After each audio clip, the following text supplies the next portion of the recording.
What's up, everybody? How you doing? Welcome back to FPL Fantasy. We have a new episode for every single one of you coming out right now. We are going to talk about the double game week 22 free hit teams. I've seen it a lot on Twitter. I'm sure Doc has too. People are talking about using a free hit, and I know that with Sun being out, that's going to hinder some of these free hit teams. So we adjusted our free hits that we were going to do, and we have some good options for you. Doc, would you like to introduce yourself? What's up, guys? This is Doctora again. Welcome to another episode of the FPL Fantasy. We're going to have a draft from myself and a draft from Joe. So please stay tuned and enjoy the episode. Yeah, Doc, I'm excited to start this episode and get into it. I'm going to throw your team up on the screen in a second. Do you want to kind of go into your thoughts on what ended up bringing you to the team that you have? Before going into the team directly, I wanted to say that the question should be, should you free hit? And I think the answer should be, it is team specific. Do not free hit because Doc said on YouTube or Joe said on Twitter, free hit if your team needs it. In my opinion, I don't think it's a good week to free hit. Even for my team, I have Salah in my team, I have Son in my team already, and I'm not gonna free hit because single game week players can score very well, can outscore even the double game week players because you have Antonio, Bowen, even Cancelo. You have many players who have single game week matches and they can easily outscore the double game weekers. Also, another reason not to free hit for me is there are not too many tempting double game week players, as you will see in our drafts. Kind of they will be probably similar, and you're probably going to be similar that you saw on Twitter because there are not too many options. So should you free hit? It should be team specific. In my opinion, it's not the right time to do so. Joe, what do you think about this? Yeah, I agree completely with what you said there. I mean, looking at my specific team personally, I'm not thinking about a free hit. I wanted to throw together one so we could kind of discuss options within this video. I'm probably sitting on about a -4. Maybe if I want to get crazy because of the Sun news, I could do a -8, but free hitting is not an option that I'm considering with my current team setup that I have. So yeah, everybody, we're not saying this week is fantastic for a free hit. I just know that free hit has been thrown around, especially for double game week. So we wanted to bring you some options for that. And we've seen on Twitter that many people are going to free hit, so we're offering our advices and kind of drafts that if we were gonna free hit, this is the draft that I'm providing, that if I was gonna free hit, this is what I'm gonna go for.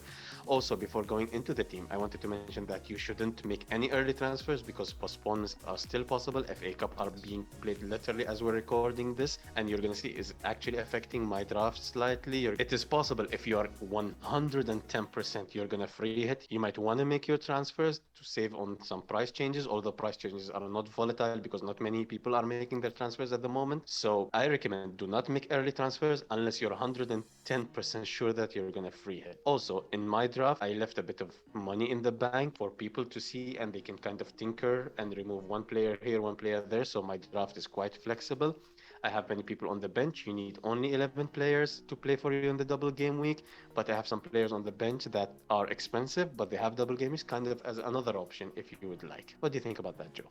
Yeah, I have the exact same thing kind of working with the team that I had. I have probably about one or two expensive players sitting on my bench, and I think it's 1.1 sitting in the bank. Obviously, I might have had more or less price rises than some of our viewers out there, but it's going to be fairly similar to money in the bank. And speaking of early transfers, I put the team on the screen a little early before we threw that disclaimer and a little bit of that info on the free hit stuff. So as you can see, early transfers, early transitions, they're all the same. So the highlight of my team is Alex Telles. I haven't seen him in many drafts around, and I think Alex Telles will be the ultimate differential. I'm actually planning to bring him in for a -4. The reason I have him in my team because Luke Shaw is suspended and he's not expected to feature in any of the double game weeks, and he'll be back after it.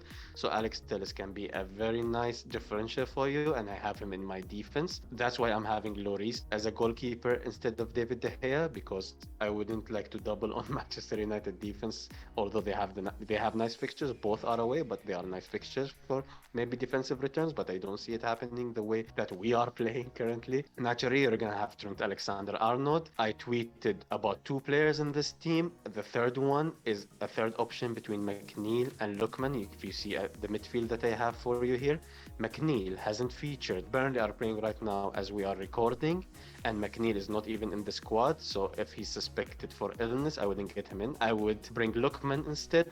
Lookman, as I tweeted, is second for minutes per XGI after Vardy for Leicester for players who played above 500 minutes. So I think he has very good potential, especially with Vardy out, with many players out. Yes, Daka is back as a replacement for Vardy, but in case he cannot feature for both matches, I think Lookman is a good shout instead of McNeil as the fifth midfielder in this formation. Pinnock, he's a defender, but he's third for touches in the box for Brentford players after Tony and after Bomo. So for a defender, that can be a great differential. Terrible fixtures, but you would hope for attacking returns. He's kind of a bench option to come on if someone misses out for illness or any other reasons. I think the attack speaks for itself. I think it's the same as most drafts. I have Ronaldo, I have Harry Kane, and I have Dennis. If Dennis is not in the right state of mind, I know Joe would love to comment on this. If Dennis is not in the right state of mind to play as a striker, I prefer King. But at the current state and at the current information we have that he will probably feature for the double game week, then I prefer Dennis. It's about nailed-onness.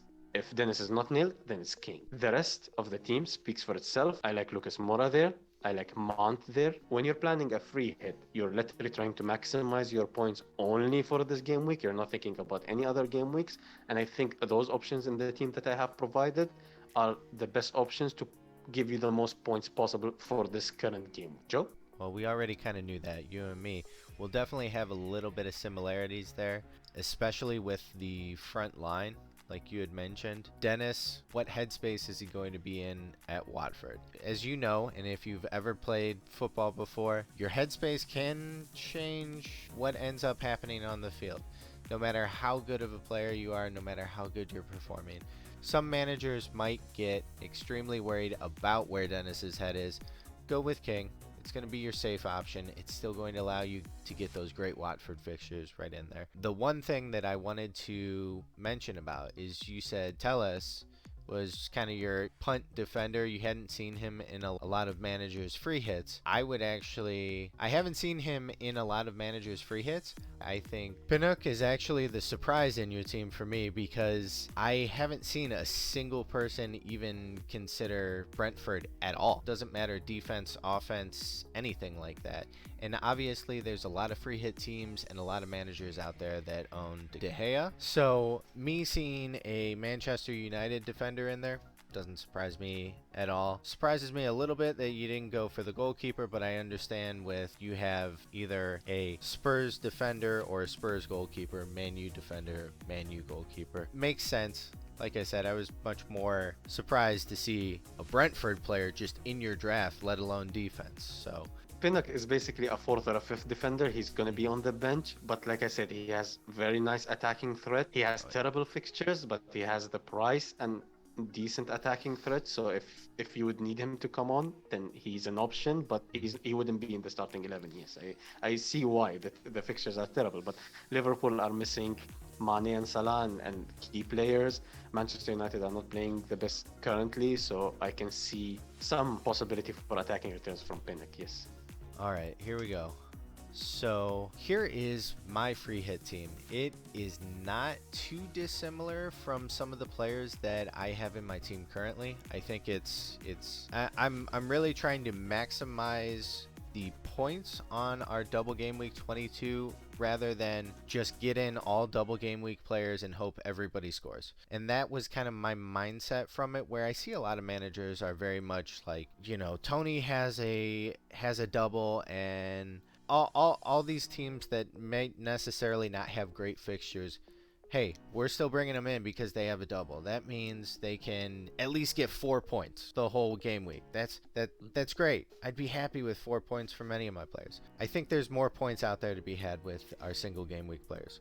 Specifically, we're looking at Liverpool boys in Trent, in Jota, And then also West Ham asset with Bowen. I think Bowen has a very, very, very high ceiling, and he's been playing really well. West Ham have been playing really well. I think you're not crazy if you leave him in your free hit team for 22. So, Joe, looking at this, I'm assuming you're playing 3-4-3. Does that mean benching Bowen? It means benching somebody. I haven't actually decided exactly if this was my free hit team, who I would bench. My thoughts are maybe Bowen, but I'm not sure. Mount was also a last entry into my team. They have tough fixtures. Chelsea's playing all right. A lot of their attacking returns are coming from Alonso and one of the other warm bodies in the attacking half. Now Mount, he is for the most part on form. I don't think he returned last week. I originally had Tielemans actually in for Mount. I was going through, I was looking at some of the expected points, knowing Vardy's out.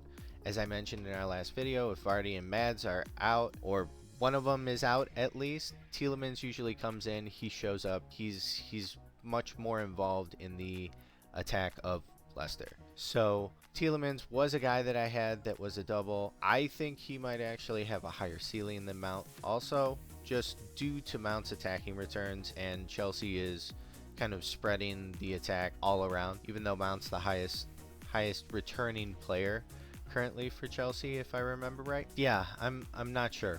I'm not sure. I would probably lean Bowen or Mount, but they would probably end up being my first or second sub, because if you look at my defense is also pretty pricey, pretty good. You would love any of those guys to come in and play for you. Royale was a add. He's actually somebody that I'm going to have on my team, I think, when I make transfers this week. I was really interested in having a Spurs defender the last couple weeks. I ended up deciding to go Dawson this in game week 21 rather than going for a Spurs defender, so we'll see how that pick actually pans out when they finish their last game in 21. But I think Royale, he's performing extremely well. He's in the attack. I feel like he's much more in the attack than Reguilon. And one of the things I guess that kind of helps that was Royale was kind of hitting into Sun. So we'll see how that transition and how his attack still feels without Sun in there. Now obviously he was playing some crazy difficult balls. They weren't the best, but you lower that ball down, 2 meters, you push it out away from goal, maybe another meter and a half, and all of a sudden it's the best ball you've ever seen. By the way, speaking of which, Lucas Moura, I really like his jumping. He's a short lad, but you should see him in matches. He's always out jumping his opponents. He has a very high jumping, let's say, attribute in him. I really like his potential for headers, despite the same goes for Jota. Jota he's relatively short, but he's always in the right position and he jumps quite high, and his heading accuracy is quite nice. I see Lucas Moura maybe scoring a header in this double game week. Yeah, and that would be beautiful. I'd be perfectly fine with Lucas Moura scoring a header or anything. But I think a lot of that just really depends on Royale trying to get the ball down, trying to make it actually feasible for him. So the other thing that I think we kind of have gotten into is Lucas Moura. So he's coming in, he's going to be my Sun replacement. I know there's a lot of people in podcasting sphere, in the Twitterverse, that are pretty cold on Lucas Moura. I would say don't be so quick to write him off. Yes, if you look at his last few fixtures, I think he got 90 minutes last game, got 28 the game before, 90, 12, and then like 3 90s, starting from most recent to furthest away from us right now. I understand that there might be a little bit of concern about, hey, is he going to play both games in the double game week? I don't think Spurs really have a choice. They don't really have a ton of huge options that they can kind of throw up in that front three with Sun out. The player that's probably going to play opposite of Lucas Moura, I could actually probably see Dele Alli getting 2 starts in there.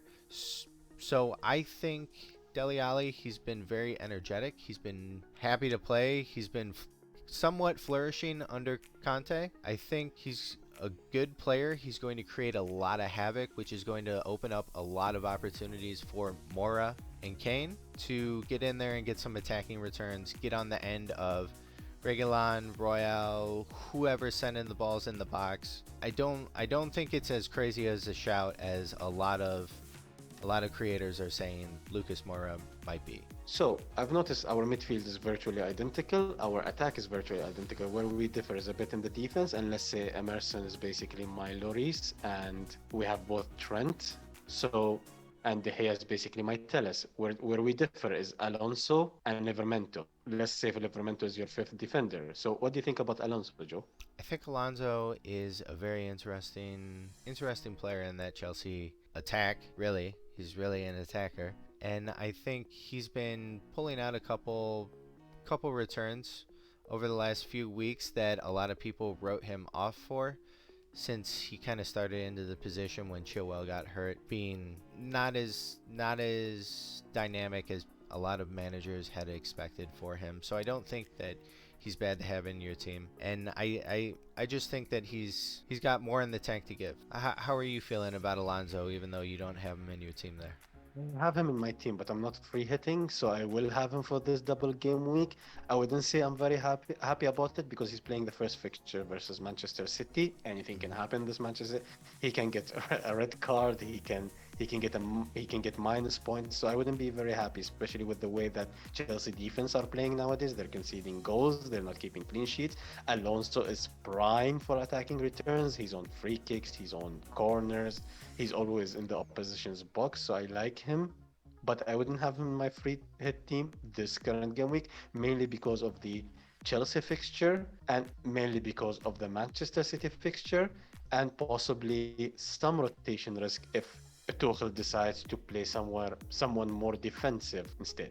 Yeah, Alonso was I think the additional person that I would probably end up benching in that defense. Once again, I'm crazy, so don't take my word as God, but I think Alonso would either be my first or second bench in there just because he can get good attacking returns, but it's going to be a tough week for Alonso owners if you're banking on him to score you all the points in defense. All right, everybody. So that is our free hit teams for this week. If you have any questions, feel free to reach out to us on Twitter, comment on the video on YouTube. Don't forget to like and subscribe. Helps out a ton. Doc, I want to say thank you for coming along on this wild ride, even though our free hit teams look somewhat similar, but we had, I feel like, a lot of very crucial differences in there in the very few positions that we had some differences. Is there anything you'd like to say as we wind down for this episode? I just want to say thank you everybody for tuning in. Please don't forget to drop a like, subscribe, and we'll see you on later episodes. All right, we'll see you, everybody. Peace.